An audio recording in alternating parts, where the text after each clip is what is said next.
দুঃখজনক ঘটনা। ৩০ বছর আগে কাজে গেছিলেন এখান থেকে। প্রতি বছর যদি মুখ্যমন্ত্রী কোটি কোটি টাকা খরচা করে বেঙ্গল গ্লোবাল সামিট হচ্ছে, যেখানে 10 লক্ষ চাকরি নাকি রেডি, 10 লক্ষ কোটি টাকার ইনভেস্টমেন্ট হয়েছে, তাহলে সেগুলো কোথায়?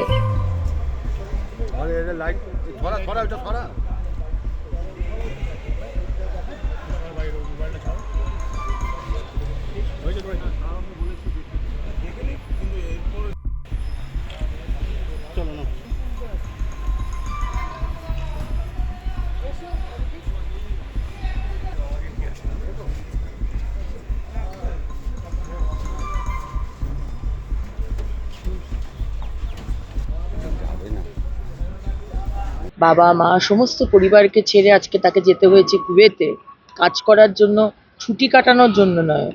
অভিষেক ব্যানার্জি যেরকম ছুটি কাটাতে গেছেন বা চিকিৎসা করাতে গেছেন, তার জন্য কিন্তু নয়, পেট চালাবার জন্য তাকে যেতে হয়েছে কুয়েতে।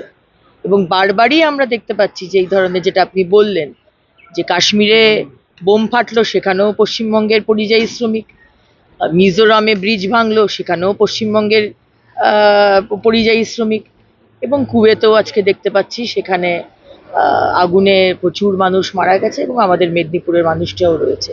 এটা হবে কেন?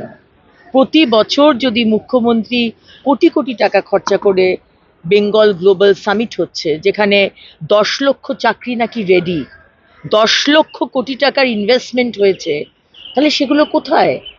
একজন নাগরিক হিসেবে আমি আজকে প্রশ্ন করব আপনাকে। আপনি বারবার বলেছেন, আপনি বলেছিলেন আমাদের দ্বিবেদীজি, তিনি নাকি শ্বেতপত্র তৈরি করছেন, কোথায় কোথায় ইনভেস্টমেন্টটা হয়েছে, কোথায় কোথায় সেই কালো ধোঁয়া আমরা দেখতে পাবো, কিন্তু আজ অব্দি আমরা দেখতে পেলাম না। সেই কারণে আপনি কতবার আমাদের বোকা বানাবেন?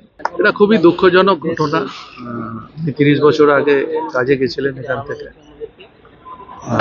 তা আমাদের রাজ্যেরই বাসিন্দা, রাজ্য সরকারের পক্ষ থেকে যা যা কর্তব্য সেটা রাজ্য সরকার দায়িত্ব নিয়ে করছে, এবং রাজ্য সরকারের পক্ষ থেকে এয়ারপোর্টে এখন আমি আছি এখান থেকে ভিডিও সাহেব এটা নিয়ে যাবেন টিমিশন অব্দি, সমস্ত যা যা দায়িত্ব সরকারের পক্ষ থেকে।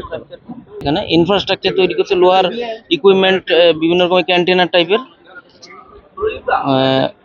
ওর মেকানিক্যাল ডিপার্টমেন্টে ছিল। পরিবারের দিদি আছে, আমার দিদি,